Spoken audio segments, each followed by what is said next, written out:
ओम शांति।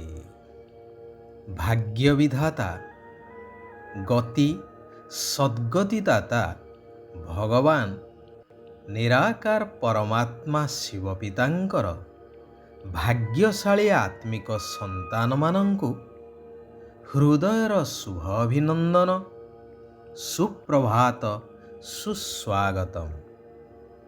कुहा जाए देवता माने दिव्य दृष्टि रे सबु किछि देखि पारुथिले, तेबे जेउ देवी देवता दिव्य दृष्टि संपन्न थिले तांकु किए अपरि करेइले एवं केबे करेइथिले ए कथा कौनसी शास्त्र रे जदिओ उल्लेख नाही, तेबे एहा सत्य जे तांकु केही निश्चय एपरि करेइछन्ति एवं करेइला वाला तांकठु मध्य उच्च एवं श्रेष्ठ निश्चय एथिरे द्विमत नाही। जेपरि इंजीनियरिंग हेउ बा डाक्तरी पाठ हेउ, इंजीनियर बा डाक्तर ही पढ़ी थांती, सही परि दिव्य दृष्टि संपन्न देवी देवता हेबार पाठ स्वयं दिव्य बुद्धिदाता दिव्य दृष्टिदाता सर्वशक्तिमान भगवान तो ही पढ़ी पारिबे ना। तेबे जाई देवी देवता राज्यर स्थापना होई पारिबो। आमे वर्तमान अनेक पोथी पुराणर मध्य एहार प्रमाण पाई पारुछे। एहार एक बलिष्ठ प्रमाण हेउछि संत अच्युतानंदଙ୍କ रचित मालिका, जहा 500 रु 550 वर्ष तले रचित होइथिला एवं सेथिरे जहा भविष्यवाणी उल्लेख रहिछि ताहा एबे प्रत्यक्षरे प्रतिफलित हेउछि।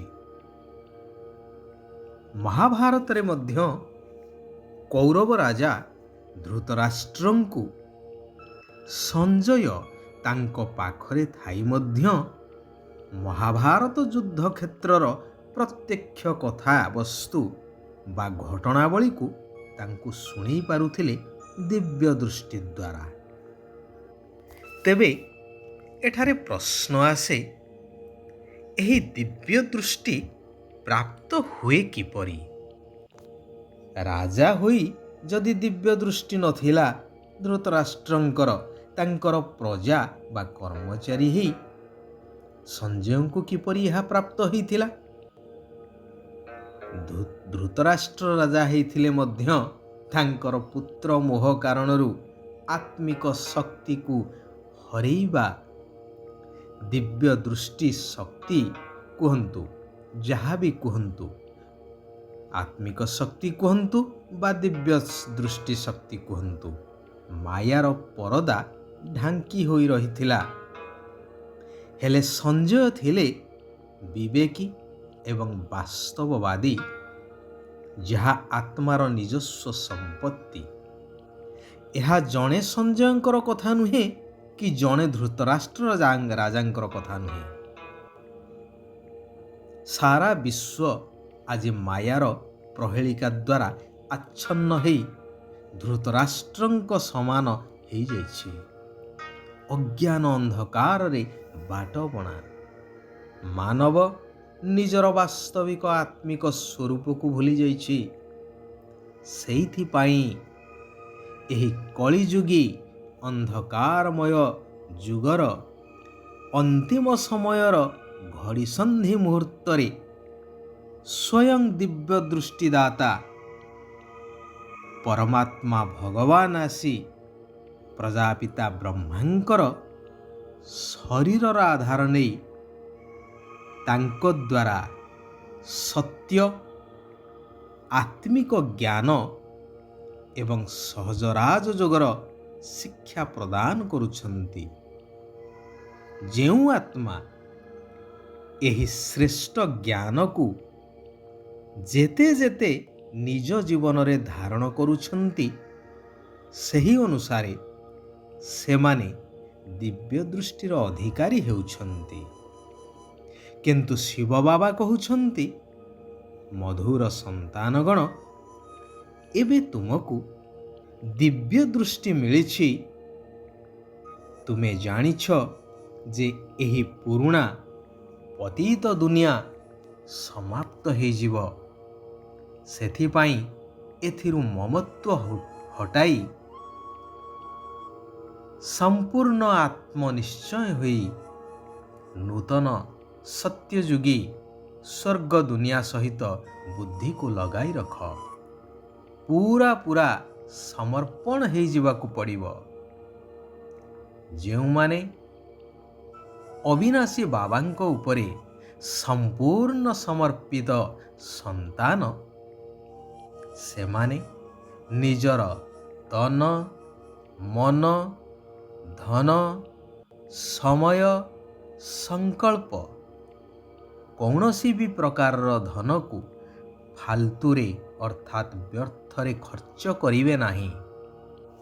ବର୍ତ୍ତମାନ ଭକ୍ତି ମାର୍ଗରେ କେତେ ଆଡ଼ମ୍ବର ସହକାରେ ପର୍ବପର୍ବାଣୀକୁ ପାଳନ କରୁଛନ୍ତି, ଅଥଚ ତାହାର ବାସ୍ତବିକ ଅର୍ଥ ସହିତ ଅନଭିଜ୍ଞ। ଆଲୋକର ପର୍ବ ଦୀପାବଳି, ବାଣ ଆଦି ଫୁଟାଇ ଅଳ୍ପ ସମୟ ଖୁସି ପାଳିବା ପାଇଁ ଅନେକ ଅର୍ଥ ବ୍ୟୟ କରୁଛନ୍ତି। କିନ୍ତୁ ତୁମକୁ ଏବେ ଜ୍ଞାନ ମିଳିଛି ଯେ ଏହା ସବୁ ସମୟ, ଶକ୍ତି ଏବଂ ଅର୍ଥର ଅପଚୟ ମାତ୍ର। କେବଳ ଯେ ଗୋଟିଏ ଦିନ ଦୀପମାଳା ଜଳେଇଲେ ବିଶ୍ୱରୁ ଅଜ୍ଞାନ ରୂପୀ ଅନ୍ଧକାର ଦୂର ହୋଇଯିବ, ତା ତ ନୁହେଁ। ସେଥିପାଇଁ ଆତ୍ମା ରୂପକ ଦୀପକରେ ଜ୍ଞାନ ରୂପକ ଘୃତ ପକାଇ ଜାଗ୍ରତ କରିବା ଦରକାର। ତାହା ହିଁ ହେବ ବାସ୍ତବିକ ଦୀପ ପର୍ବର ବା ଦୀପାବଳି ମହୋତ୍ସବର ଯଥାର୍ଥତା, ଯାହା ବର୍ତ୍ତମାନ ପାଞ୍ଚ ବିକାରର ପ୍ରଭାବରେ ପ୍ରକାଶହୀନ ହୋଇଯାଇଛି। ତେବେ ଯାଇ ସଚ୍ଚା ଦୀପାବଳି ପାଳନ ହେବା ସହିତ ଦିବ୍ୟ ଦୃଷ୍ଟିର ବରଦାନ ମିଳିଯିବ। ତୁମକୁ ଏହି କଣ୍ଟାର ଦୁନିଆରୁ ଫୁଲର ଦୁନିଆକୁ ଯିବାକୁ ହେବ, ଅର୍ଥାତ୍ ଏହି କଳିଯୁଗୀ ଦୁଃଖଦାୟୀ ଦୁନିଆରୁ ସତ୍ୟଯୁଗୀ ସୁନ୍ଦର ଦୈବୀ ଦୁନିଆକୁ ଯିବାକୁ ହେବ। ସେଥିପାଇଁ ସଞ୍ଜୟ ଅର୍ଥାତ୍ ପ୍ରଜାପିତା ବ୍ରହ୍ମା ବାବା ଏବଂ ଜଗଦମ୍ବା ସରସ୍ୱତୀ ମାତା ପିତାଙ୍କୁ ପୁରା ଅନୁକରଣ କରି ପାଠ ପଢ଼ାରେ ଉଚ୍ଚ ପଦ ପାଇବାର ପୁରୁଷାର୍ଥ କରିବାକୁ ହେବ। ଯେହେତୁ ଏହି ଦୁନିଆ ଏବେ ବିନାଶର ଅନ୍ତିମ ଚରଣରେ ଏବଂ ତୁମେ ବାସ୍ତବିକ ବାନପ୍ରସ୍ଥୀ ହେଉଛ, ତେଣୁ ଏହି ପୁରୁଣା ଦୁନିଆରେ କୌଣସି ବି ସଉକ ରଖିବା ଅନୁଚିତ। ଆଖି ଦ୍ୱାରା ସବୁ କିଛି ଦେଖି ମଧ୍ୟ ନ ଦେଖିବା ଭଳି ରହିବା ଉଚିତ। ସମ୍ପୂର୍ଣ୍ଣ ନଷ୍ଟମୋହା ହେବାର ଅଛି ଏବଂ ଏହି ସଙ୍ଗମ ଯୁଗରେ ସବୁ କିଛି ସଫଳ କରିବା ଆବଶ୍ୟକ। ବାବା କହୁଛନ୍ତି, ନିଜର